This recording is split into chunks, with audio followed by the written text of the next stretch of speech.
नमस्कार दोस्तों, स्वागत है आपका एक बार फिर से बीएससी सेकेंड ईयर की केमिस्ट्री क्लासेज में। देखो, आज हम एक ऐसा टॉपिक पढ़ने जा रहे हैं, शायद वो आपको कहीं से भी समझ में नहीं आए। बिल्कुल धीरे धीरे पढ़ेंगे, इस टॉपिक को ज़रा ध्यान से देखना, ठीक है। देखो, अगर आप कहीं नोट्स में से देखोगे या कहीं बुक्स में से देखोगे तो आपको अजीब सा लगेगा।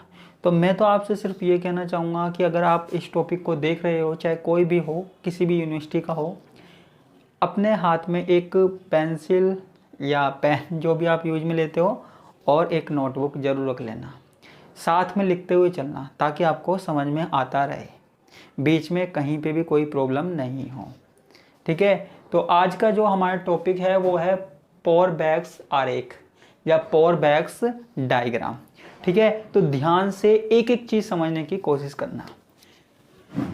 देखो, सबसे पहले मैंने आपको पढ़ाया था लैटिमर आरेख। क्या पढ़ाया था बच्चों? लैटिमर आरेख। लैटिमर आरेख में क्या होता था? लैटिमर आरेख में किसी तत्व की अलग अलग प्रजातियों या स्पीसीज, किसी भी एलिमेंट की डिफरेंट स्पीसीज को अर्ध अभिक्रिया के रूप में प्रदर्शित करते थे। जिसने लैटिमर आरेख देखा है उसे पता है के रूप में प्रदर्शित करते थे, ठीक है।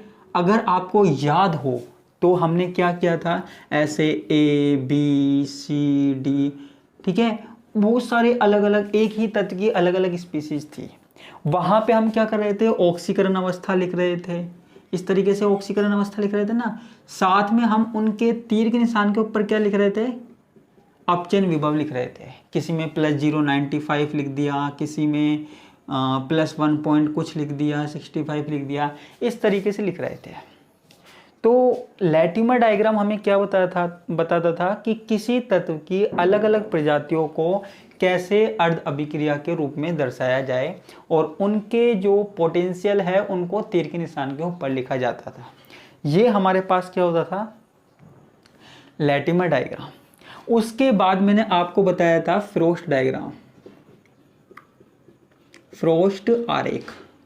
फ्रोस्ट आरेख में क्या बताया था? फ्रोस्ट आरेख में किसी तत्व की मुक्त ऊर्जा और ऑक्सीकरण अंक के बीच में संबंध दर्शाते थे। ऑक्सीकरण अंक के बीच में संबंध दर्शाया जाता था, बीच में संबंध दर्शाते थे, ठीक है। पहले तो हमने जो लैटिमर डायग्राम था उसमें अलग अलग स्पीसीज को तीर के निशानों के द्वारा जोड़ दिया जाता था और तीर के निशानों के ऊपर क्या लिख देते थे हम? अपचयन विभव या पोटेंशियल लिख देते थे। फ्रोस्ट आरेख में हमने क्या किया? किसी तत्व की मुक्त ऊर्जा और ऑक्सीकरण अंक। मैं कुछ ऐसा डायग्राम बनाता था जिसमें यहां पे मैंने क्या लिखा था? मुक्त ऊर्जा, और यहां पे क्या लिखा था? ऑक्सीकरण नंबर। उनके बीच में रिलेशनशिप दिखाया था। तो ये बात तो क्या हो गई? लैटिमर आरेख और फ्रोस्ट आरेख की। आगे हम किसकी बात कर रहे हैं? पोरबैक्स आरेख की, ठीक है। अगर आप ये 2 लाइन लिखना चाहो तो लिख भी सकते हो अपने अनुसार, ठीक है। ये बनाने की कोई जरूरत नहीं है, सिर्फ आप इतना लिख सकते थे। उसके बाद बात आती है कि पोरबैक्स डायग्राम हम क्यों पढ़ते हैं, इसका क्या उपयोग होता है, ठीक है। देखो, इनमें से किसी भी आरेख ने, ना तो लैटिमर आरेख ने, ना फ्रोस्ट आरेख ने, न तो लैटिमर आरेख ने न फ्रोस्ट आरेख ने अपचयन विभव पर, जो हमारे पास पोटेंशियल है, पोटेंशियल पर पीएच के प्रभाव को नहीं बताया, पीएच के प्रभाव को नहीं बताया,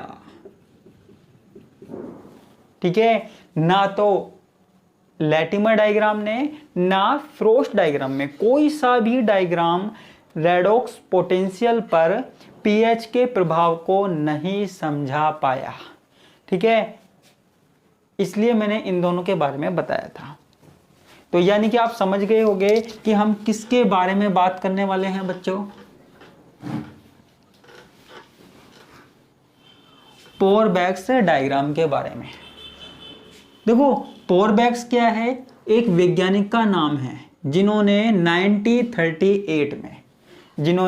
1938 में इस डायग्राम के बारे में बताया। ठीक है, तो जो हमारे पास पोरबैक्स डायग्राम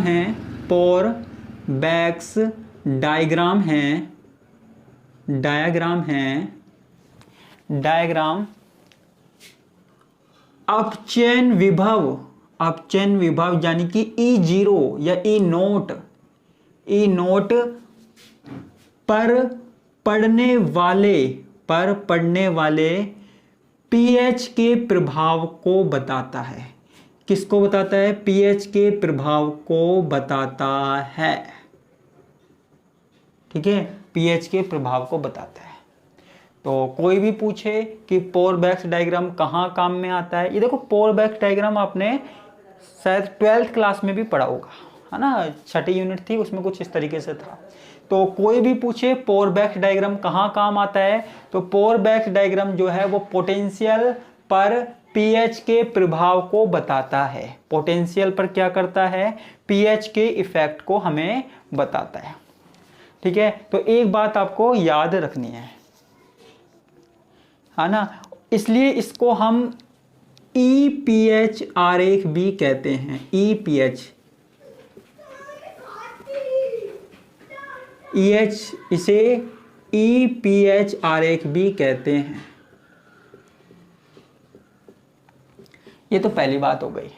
ठीक है, अब देखो ये लिखते हुए चलना ना, नोट्सों का कुछ पता नहीं है नोट्सों में किस तरीके से लिखा हुआ हो। वैसे तो नोट्स भी मेरे ही हैं जिसके पास हैं, लेकिन यहाँ आप लिखते हुए चलोगे तो एक एक बात क्या है क्लियर होती जाएगी, और एक एक बात क्लियर होगी तो ये अच्छे से समझ में आएगा, है ना। क्योंकि अधिकतर कॉलेजों में, यूनिवर्सिटियों में ये डायग्राम क्या है छोड़ दिया जाता है, ये टॉपिक पढ़ाया ही नहीं जाता।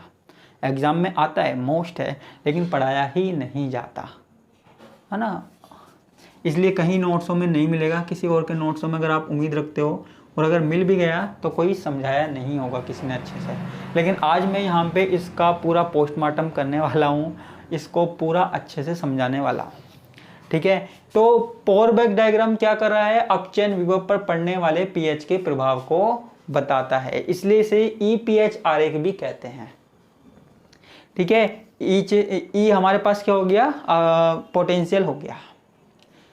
ठीक है, सबसे पहले किसने? पोरबैक्स ने क्या किया? पोरबैक्स ने इस आरेख के द्वारा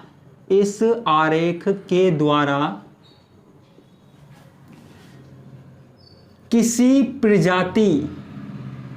प्रजाति यानी कि कोई भी स्पीसीज, जैसे MnO4 है, MnO4-2 है, MnO2 है, कोई भी स्पीसीज है, तो पोरबैक्स ने क्या किया? पोरबैक्स ने इस आरेख के द्वारा किसी प्रजाति के रासायनिक गुणों की प्राकृतिक जल में व्याख्या की। ठीक है, पोरबैक्स ने क्या किया? इस डायग्राम के द्वारा कोई स्पीसीज ले ली, जैसे हमने आयरन ले ली, मैग्नीज ले लिया। ठीक है, तो उनके जो रासायनिक गुण हैं उनको कहाँ देखा हमने? नेचुरल वाटर में देखा, प्राकृतिक जल में देखा, है ना। तो पोरबैक्स डायग्राम क्या कहता है कि किसी भी प्रजाति है, कोई भी केमिकल स्पीसीज है, उसकी केमिकल प्रॉपर्टीज को नेचुरल वाटर में हम किसके द्वारा बता सकते हैं? पोरबैक्स डायग्राम के द्वारा।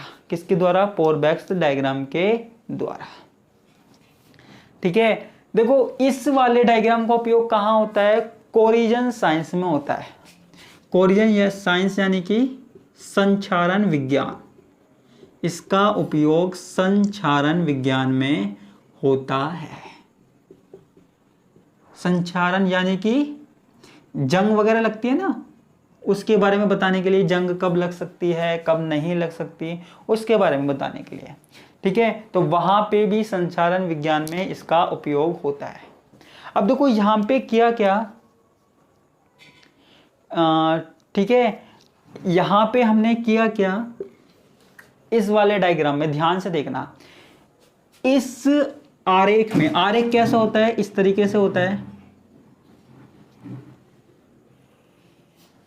ठीक है, इस आरेख में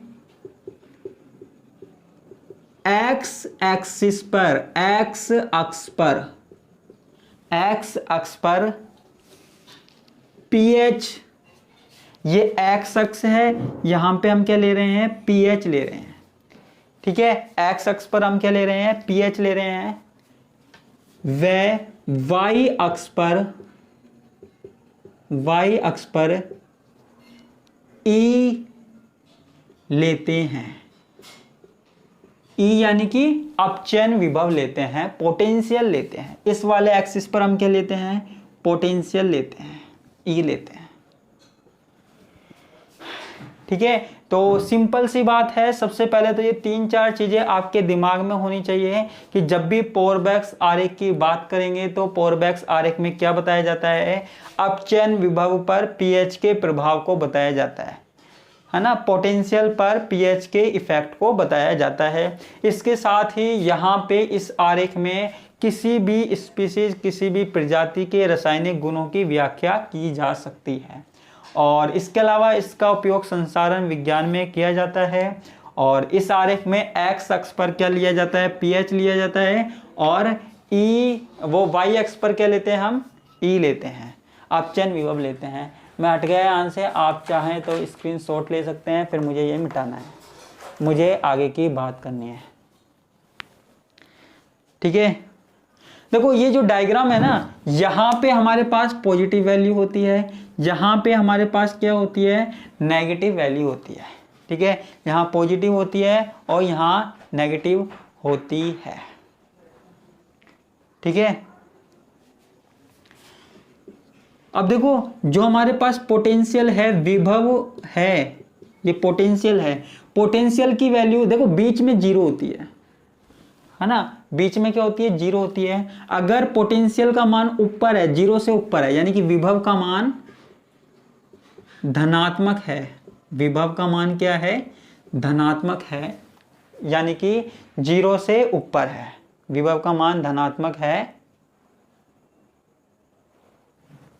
विभव का मान धनात्मक, प्रबल ऑक्सीकारक, प्रबल ऑक्सीकारक को प्रदर्शित करता है, प्रबल ऑक्सीकारक को प्रदर्शित करता है। ठीक है, अगर वैल्यू हमारे पास पॉजिटिव है तो ये प्रबल ऑक्सीकारक को प्रदर्शित करेगी। ठीक है, और ऋणात्मक मान, ऋणात्मक मान प्रबल अपचायक को प्रदर्शित करता है, प्रबल अपचायक को प्रदर्शित करता है, करता है। ठीक है, तो ये हमारे पास क्या है, जनरल सी बात हो गई। अगर 0 से ऊपर वैल्यू होगी तो हमारे पास क्या होगा, स्ट्रॉन्ग ऑक्सीडाइजिंग एजेंट होगा, स्ट्रॉन्ग ऑक्सीडाइजिंग एजेंट होगा। और अगर हमारे पास 0 से नीचे है तो स्ट्रॉन्ग रिड्यूसिंग एजेंट होगा। ठीक है, तो ऊपर प्रबल ऑक्सीकारक होगा, नीचे प्रबल अपचायक होगा यहाँ पे। ठीक है, तो ये आप डायग्राम देख सकते हो, ये हमारे पास इस तरीके का ग्राफ बनेगा। तो ये हमारे पास क्या हो गई, सिंपल सी बात हो गई। ये 4-5 बातें आपको याद रखनी है। जब तक आप ये याद नहीं रखोगे आगे की बात नहीं होगी। ठीक है, तो मैं इसको मिटा देता हूँ। ये बातें आपको पता होनी चाहिए। ठीक है, ये बातें आपको पता होनी चाहिए। अब देखो हम यहाँ पे किसका पोरबैक्स आरेख देख रहे हैं, एफ ई का पोरबैक्स डायग्राम देख रहे हैं, पोरबैक्स डायग्राम। ठीक है, तो देखो Fe का पोरबॉक्स डायग्राम देखने के लिए हमें सिर्फ क्या करना है, हमें ये पता होना चाहिए कि Fe कौन कौन सी अभिक्रियाएं शो कर रहा है, कौन कौन सी रिएक्शंस दिखा रहा है। ठीक है, आयरन कौन कौन सी अभिक्रियाएं दिखाता है वो हमको देखनी है। ठीक है, तो हम पहली रिएक्शन देख रहे हैं। पहली रिएक्शन क्या है? पहली रिएक्शन है हमारे पास Fe+3। Fe+3 हमने ले लिया। यहाँ पे क्या है, एक इलेक्ट्रॉन इसने ग्रहण किया और Fe+2 में चेंज हो गया। ठीक है, Fe+2 में चेंज हो गया। यहाँ पे E0 जो है वो है 0.77। ठीक है, 0.77। अब देखो ये जो अभिक्रिया है, ये जो हमारे पास अभिक्रिया है वो एक रेडॉक्स अभिक्रिया है, वो एक रेडॉक्स रिएक्शन है। आप कहोगे रेडॉक्स रिएक्शन से क्या मतलब है? देखो ऐसी रिएक्शन जहाँ पे इलेक्ट्रॉनों का आदान प्रदान हो रहा है, इलेक्ट्रॉन जुड़ रहे हैं, हट रहे हैं, या फिर कोई भी तत्व की ऑक्सीकरण अवस्था चेंज हो रही है, किसी भी तत्व की ऑक्सीकरण अवस्था चेंज हो रही है, तो वो अभिक्रिया हमारे पास क्या होती है? रेडॉक्स अभिक्रिया होती है। यहाँ पे Fe+3 है, ये Fe+2 में चेंज हो गया, ऑक्सीकरण अवस्था इसकी क्या है? परिवर्तित हो गई, इसलिए ये हमारे पास क्या है? रेडॉक्स अभिक्रिया है। ठीक है, तो आगे की बात देखते हैं। लेकिन इस अभिक्रिया में H+ आयनों का कोई योगदान नहीं है, आयनों का कोई योगदान नहीं है।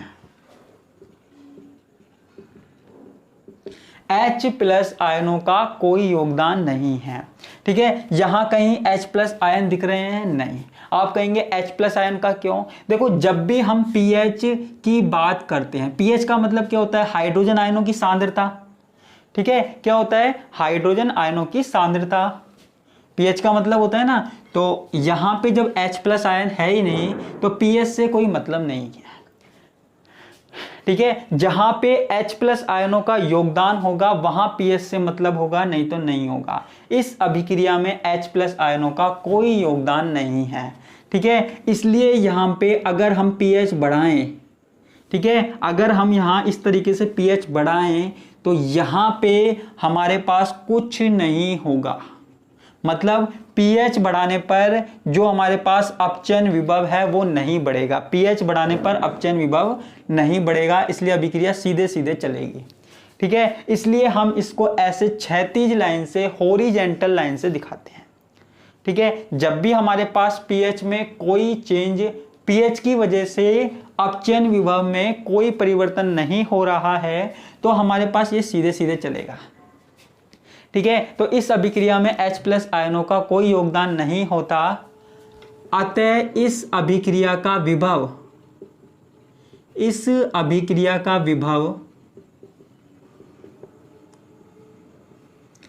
pH पर निर्भर नहीं करता है, pH पर निर्भर नहीं करता है।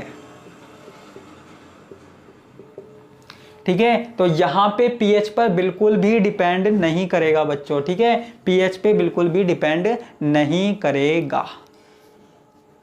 ठीक है, यह एक क्या हो गई? सीमा रेखा हो गई। ये हमने AB क्या है? सीमा रेखा बना दी है। ठीक है, इसके ऊपर हमारे पास क्या होता है? Fe+3। इसके ऊपर अगर कोई अभिक्रिया हो रही है तो वहां उस अभिक्रिया में Fe+3 होगा। क्या होगा? Fe+3 होगा। और इसके नीचे कोई अभिक्रिया हो रही है तो वहां पे मुख्य प्रजाति के रूप में Fe+2 होता है। ठीक है, तो यहां पे आप लिख भी सकते हो। ठीक है, इसमें लिख सकते हो, यहां सीमा रेखा, एक तरह की सीमा रेखा है, सीमा रेखा को AB से दर्शाया गया है, AB से दर्शाया गया है। इसके ऊपर Fe+3। देखो अगर आपको कोई चीज समझ में नहीं आया तो पॉज करके लिख लिया करो, है ना, कोई दिक्कत नहीं है, पॉज का बटन है आपके पास। वह नीचे Fe+2 मुख्य प्रजाति के रूप में होता है, मुख्य प्रजाति के रूप में होता है। ठीक है, तो ये हमने किससे दिखा दिया है, AB, यानी कि यहां पे pH का कोई भी प्रभाव नहीं पड़ेगा, किस पे, E पर, अपचयन विभव पर कोई भी प्रभाव नहीं पड़ेगा। ठीक है, अब इसके बाद दूसरी अभिक्रिया हम यहाँ पे देखते हैं, दूसरी अभिक्रिया हम देख लेते हैं। दूसरी अभिक्रिया हमारे पास क्या है, Fe+3। ठीक है, Fe+3 3H2O, उसके बाद 3H2O, उसके बाद FeOH3 बैलेंस है, Fe एक है और ऑक्सीजन कितने हैं, 3 है, ऑक्सीजन 3 है, हाइड्रोजन 3 दूनी 6, 3 दूनी 6। ठीक है, देखो अब यहां पे ये वाली जो अभिक्रिया है वो हमारे पास एसिड बेस रिएक्शन है, या इसको हम बोल सकते हैं अम्ल क्षार अभिक्रिया। ठीक है, अम्ल क्षार अभिक्रिया। देखो अब एक बात ध्यान देना, यहां पे देखो Fe की ऑक्सीकरण अवस्था कितनी है, +3, और यहां पे भी Fe की ऑक्सीकरण अवस्था कितनी है, +3। हाइड्रोजन की कितनी है, H+ वही है, और ऑक्सीजन की भी वही है। ठीक है, देखो यहां पे जितने भी तत्व हैं, जितने भी एलिमेंट है, उनकी जितनी भी ऑक्सीकरण अवस्था यहां है, उतनी ही ऑक्सीकरण अवस्था यहां है। ठीक है, इसका मतलब क्या हुआ, इसका मतलब ये रेडॉक्स रिएक्शन नहीं है, यह अपचयन अभिक्रिया नहीं है। हाँ, यहां पे H+ आयनों का योगदान हो रहा है, H+ आयन आ रहे हैं, इसलिए हम इसको अम्ल क्षार अभिक्रिया बोल रहे हैं। ठीक है, तो यहां यह रेडॉक्स अभिक्रिया नहीं है, अभिक्रिया नहीं है। अतः अभिक्रिया अपचयन विभव पर जो हमारे पास पोटेंशियल है, अपचयन विभव है, अपचयन विभव पर निर्भर नहीं करती है, निर्भर नहीं करती है। ठीक है, अपचयन विभव पर निर्भर नहीं करती है, लेकिन pH पर निर्भर करती है, लेकिन pH पर निर्भर करती है। ठीक है, क्यों, H+ आयनों के कारण, H+ आयनों के कारण। ठीक है, तो आपको सिंपल सी बात याद रखनी है, जहां पे H+ आयन मिलेंगे वहां पे pH पर निर्भर करेगी अभिक्रिया, और जहां पर H+ आयन नहीं मिलेंगे वहां pH पर अभिक्रिया डिपेंड नहीं करेगी। इसी तरीके से जहां पर हमारे पास इलेक्ट्रॉनों का आदान प्रदान हो रहा है, यानी कि ऑक्सीकरण अवस्था यहां से यहां चेंज हो रही है, वहां पे अभिक्रिया जो है वो पोटेंशियल पे डिपेंड करेगी, नहीं तो नहीं करेगी। अब देखो ये वाली अभिक्रिया पोटेंशियल पर डिपेंड नहीं कर रही है, इसलिए हम इसको इस तरीके से सीधी लाइन से दिखा रहे हैं। ठीक है, यहाँ पे पोटेंशियल को इस तरीके से दिखा रहे हैं। ठीक है, यहाँ pH में इस तरीके से हमने इसको वर्टिकल लाइन से दिखा दिया। तो ये हमारे पास क्या हो गई, दो अभिक्रिया हो गई। कुछ भी समझ में नहीं आए ना इसमें एक भी लाइन, तो आप पूछ सकते हो आराम से, कोई दिक्कत नहीं है। हम ये साथ में डायग्राम और बनाते जा रहे हैं। ठीक है, ये साथ में डायग्राम और बनाते जा रहे हैं C। ठीक है बच्चों, अब देखो यहां पे ये डायग्राम बन गया। अब आगे की बात करते हैं, अगली रिएक्शन की बात करते हैं। अगली रिएक्शन क्या है, हमारे पास तीसरी रिएक्शन है FeOH3 प्लस, क्या है, FeOH3 प्लस 3H++ के इलेक्ट्रॉन। ठीक है, इसके अलावा यहां पे क्या बन रहा है, Fe+2 प्लस के 2H2O। यहां पे रिएक्शन देखो बैलेंस है कि नहीं है। ठीक है, 2H2O, अच्छा 3 है। अब देखो बैलेंस है कि नहीं है, पूरी बैलेंस है, हाइड्रोजन बैलेंस है, सब कुछ बैलेंस है। ठीक है, अब देखो यहां पे H+ आयनों का योगदान हो रहा है। H+ आयन आपको दिख रहे हैं दूर से ही, तो ये हमारे पास क्या है, ये हमारे पास एसिड बेस रिएक्शन है, एसिड बेस रिएक्शन है, ठीक है या नहीं है। और इसके साथ ही यहाँ पे Fe+3 ऑक्सीकरण अवस्था में है यहाँ पे, और यहाँ कितनी में है, +2 में। ऑक्सीकरण अवस्था चेंज हो गई, और मैंने आपको बताया था जब भी ऑक्सीकरण अवस्था चेंज होती है, ऑक्सीकरण अंक चेंज होता है, तो हमारे पास कौन सी अभिक्रिया होती है, रेडॉक्स अभिक्रिया। तो जो ये हमारे पास रिएक्शन है वो एसिड बेस रिएक्शन और रेडॉक्स रिएक्शन दोनों का क्या है, मिश्रण है, ठीक है। तो दोनों अभिक्रिया यहाँ पे है, एसिड बेस रिएक्शन भी है और ये भी रिएक्शन है, ठीक है। तो यहाँ पे मैं इसको इस तरीके से दिखा रहा हूं, ठीक है। यहाँ पे मैंने इस तरीके से डायग्राम बना दिया, इसको मैंने लिख दिया D, ठीक है, मैंने D से लिख दिया। अब देखो यहाँ पे देखो BD क्या है, सीमा रेखा है, सीमा रेखा इनके और इसके बीच में। अब देखो BD के इस तरफ तो क्या है, Fe+2 है, और दूसरी तरफ क्या होगा, ये वाली प्रजाति होगी, कौन सी, FeOH3 होगी, ठीक है बच्चों, क्या होगी, FeOH3 यहाँ पे होगी, है ना। ये हमारे पास क्या है, पूरा डायग्राम बनता जा रहा है, ठीक है। इसका मतलब क्या है, यह अभिक्रिया pH पे भी डिपेंड कर रही है। जैसे जैसे pH का मान, देखो जैसे जैसे pH का मान बढ़ रहा है, जैसे जैसे pH का मान बढ़ रहा है, जो हमारे पास अपचयन विभव है वो कम होता जा रहा है, ठीक है। तो यहां पे मैं लिख नहीं रहा, लेकिन आप लिख सकते हो कि यह अम्ल क्षार अभिक्रिया और रेडॉक्स अभिक्रिया दोनों है, दोनों प्रकार की अभिक्रिया है। यहां जैसे जैसे pH का मान बढ़ रहा है, pH का मान बढ़ रहा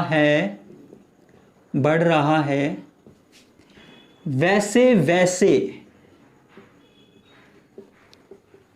E का मान घट रहा है,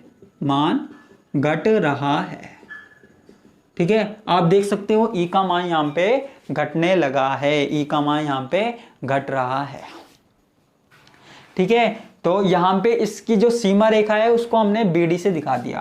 देखो टाइम ज्यादा हो गया, इसलिए मैं और भी अभिक्रिया बताता हूं आपको। अगली अभिक्रिया जो है Fe+2 प्लस के 2H2O FeOH2, ठीक है, FeOH2 प्लस 2H+, ठीक है। यहां पे देखो Fe+2 ऑक्सीकरण अवस्था में है और यहां पे भी +2 ऑक्सीकरण अवस्था में है, दो ही तो OH जुड़ रहे हैं, यहां भी +2 में है, यहां पे भी +2 में है। तो ये रेडॉक्स अभिक्रिया तो बिल्कुल नहीं है। तो ये कौन सी अभिक्रिया है, ये है अम्ल क्षार अभिक्रिया, एसिड बेस रिएक्शन, ठीक है। यह हमारे पास कौन सी अभिक्रिया है, अम्ल क्षार अभिक्रिया है।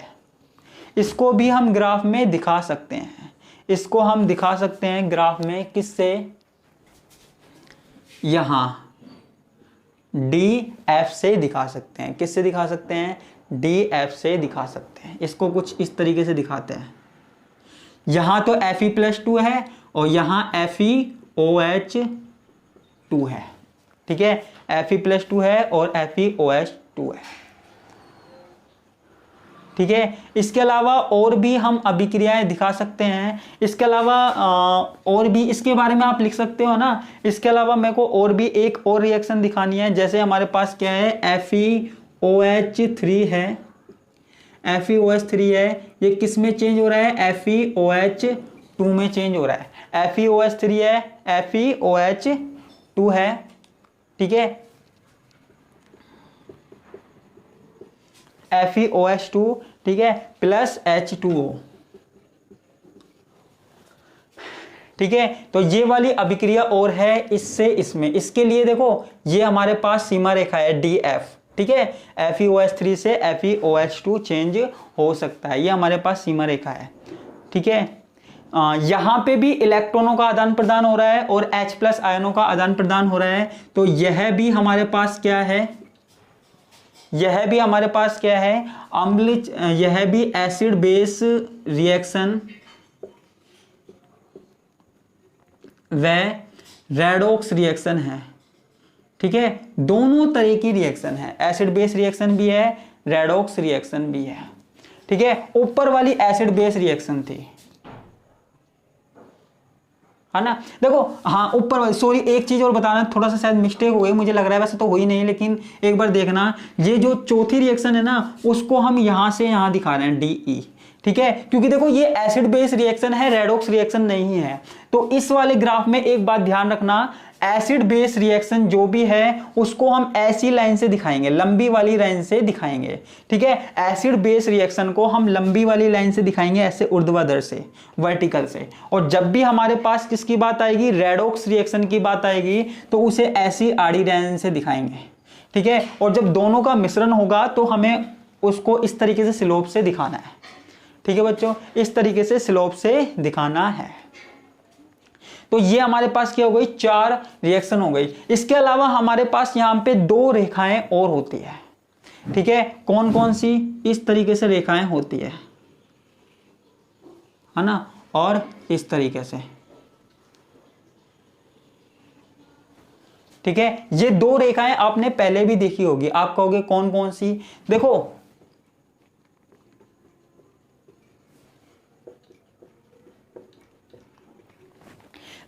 अगर इसको मैं यहां लिख देता हूं, अगर E0 की वैल्यू, E0 की वैल्यू 0 से कम है, E0 की वैल्यू क्या है, 0 से कम है, इसको मैं 0 पे बनाता हूं ना, 0 से कम है, यहां नीचे है, तो हमारे पास जो वाटर है वो H2 में परिवर्तित हो जाता है।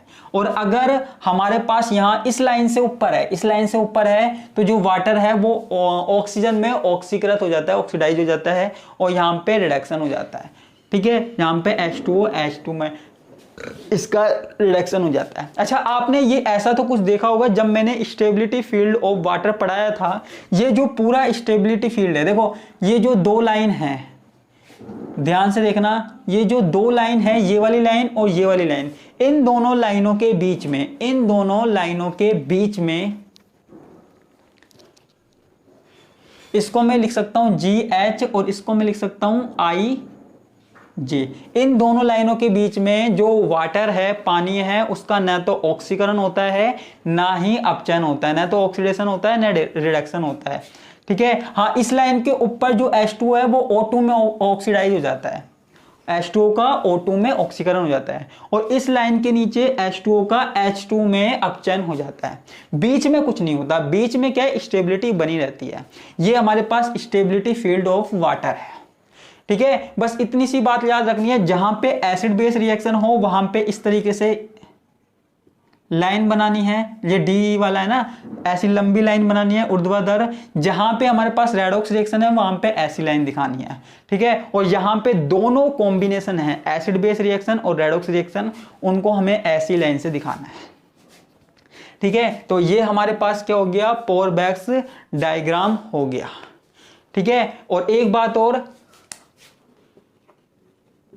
यहां पे यहां Fe3+ व Fe2+ जल के स्थायित्व क्षेत्र के अंदर हैं, स्थायित्व क्षेत्र के अंदर हैं,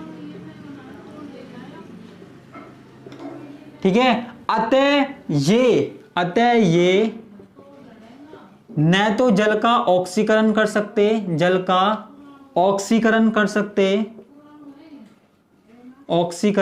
सकते हैं, ना ही अपचयन, ठीक है। कुछ भी नहीं कर सकते हैं, ना तो ये ऑक्सीडेशन कर सकते हैं और ना ही रिडक्शन कर सकते हैं। तो ये हमारे पास क्या हो गया, पूरा का पूरा पोरबैक्स आरेख हो गया, ठीक है। इसको ध्यान से समझने की कोशिश करना, नहीं समझ में आए तो वीडियो को दोबारा देखना, अच्छे से समझ में आ जाएगा, ठीक है। तो आज की क्लास में इतना ही, नया टॉपिक करेंगे हम कल स्टार्ट। इसी के साथ मैं आपसे विदा लेता हूं, धन्यवाद, नमस्कार, बाय बाय।